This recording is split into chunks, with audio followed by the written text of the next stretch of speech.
আজকে তোমাদের সাথে শেয়ার করছি জন্মদিন বাড়ির একটি খাওয়া দাওয়া পর্ব। জন্মদিন বাড়িতে খাওয়া দাওয়া কিন্তু দারুণ হয়েছিল।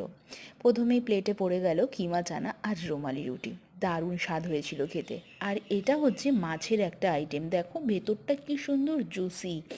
স্যালাড দিয়ে আর চাটনি দিয়ে এই মাছের আইটেমটা খেতে কিন্তু ভীষণ ভালো লাগছিল। আমি এই মাছের আইটেমটা ফার্স্ট টাইম খেলাম, এত টেস্টি খেতে লাগছিল। আমি তো 2 পিস নিলাম, ভীষণ ভালো লাগলো মাছের আইটেমটা খেতে। ফিশ তাওয়াই বা কিছু একটা নাম ছিল, আমার ঠিক খেয়াল নেই নামটা। আর তারপরই এখানে চলে এলো আমাদের ভীষণ প্রিয় মাটন কষা। আমি তো চর্বির পিসগুলো নিলাম, কিছু করার নেই ভাই, দারুণ লাগে খেতে।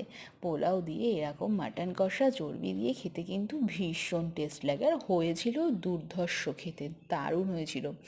দেখো বুঝতেই পারছো মাটনটা এত সুন্দর সেদ্ধ হয়েছিল, কি সুন্দরভাবে ভেঙে যাচ্ছিল।